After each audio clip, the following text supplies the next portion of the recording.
Welcome viewers, thank you for joining us. This is a special edition and we have with us the WBA light welterweight champion, Amir Khan. Amir, thanks for joining us. Thank you. Okay, Amir, this is your second visit to Pakistan since 2005. The first time you came was for the earthquake affectees. That's right. It's been 2 days since you've come. How's the stay been so far? And yes, it's been brilliant. You know, I've enjoyed it. First time in Karachi. I've never been here before. I normally go to India. I've got family down there. My ancestors are from there and everything. But yeah, it was brilliant. You know, I've been here for 2 days. The boxing's been really good. Been supporting the Pakistan boxing team. We've got 4 in the finals, and you know, it's just a change. You know, sometimes I heard about people saying it's a bit too rough and tough out here to travel, but you know, I took that chance because you know I love Pakistan. I love the support I get off the Pakistani people.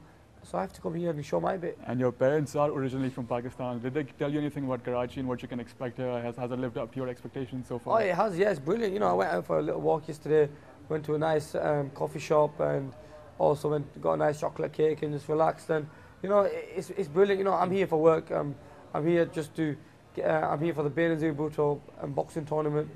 And, you know, I have to say, up to now, it's been brilliant. I've been here for 2 days. So let's start from where it all started, Bolton City in England. That's where you've been born and you've done your schooling as well. Would it be fair to say you've been a fighter since you were born? Because my research tells me when you were 2 weeks old, you came down with a chest infection and your parents actually thought you won't make it. Then at the age of 4 again, you met with an accident. And now right now you're the WBA champion. So you've been a fighter since you were like... I've had lots of ups and downs in my life. But yeah, I've been a fighter. You know, I've got a big heart. And I'm, you know, strong-willed, and you know, I've had a lot of, like I said, I've had a lot of ups and downs in my life, but that's just part of life, you know. And now I'm a boxer, and I work hard, and I think it's the working I do, you know, the work I put into this sport is the reason I've got so far in this game. You say you have a big heart. Is it true that you used to actually steal your uncle's orange juice and top it up with water? Oh yeah, you know, that's just games I used to play, man. And even in school, steal your teacher's cake? I did that in school once, yeah. Stole the teacher's cake and ate it. So, you know, I was never had fear in me. I was always, you know, never scared. Now, seeing all that energy and adrenaline in you, your father actually put you in a boxing club next to your house. How was that? What age did you actually start going to that club? And I started boxing at the age of 8. You know, he took me to the boxing gym. It seemed normal to me, you know, when I walked into the boxing gym, because I was very hyperactive at home, never in one place, always there and everywhere. And it just calmed me down more. You know, I was burning the energy in something positive. And I loved it, you know, the first day I went there, I still remember hearing the bags being punched and you can smell like, you know, the sweat and everything. And I thought, you know, I love this, I'm gonna come there again, and I kept on going, and since then I've never stopped. I've kept at it. You also had a mentor back in that boxing gym. Who was he?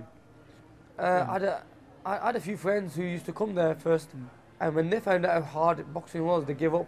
And then my trainer, Mick Jelly, he's been with me from day one. That's the one. Mick Jelly, you know, the guy with the moustache, he's been there from day one. And he's also been a great inspiration in my boxing career.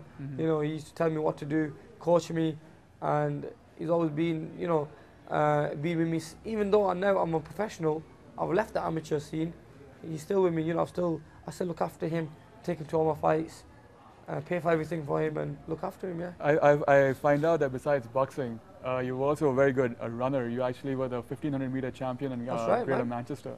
That's it, what happened to that? Didn't go into well, you know what, I didn't really take it, all the way because I was into boxing, and boxing I loved.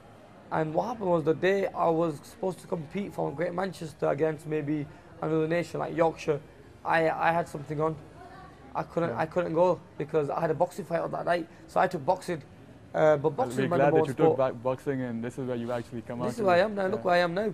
I always chose boxing first before everything. I'm one of them guys. You know, boxing is my main sport. I love boxing, and you know, look at whoever thought I'd get this far. I think this is because people need ambitions, and a lot of people think boxing is a poor sport, which I disagree with. I think boxing is not a poor sport. It's probably one of the most talented sport and one of the best sports in the world, biggest sport, especially in the likes of America and the UK. Amir, on that note, we'll take a very short break and we'll come back and we'll ask Amir about his boxing career so far, and all you boxing fans, watch out for this one. We'll be right back after this very short break.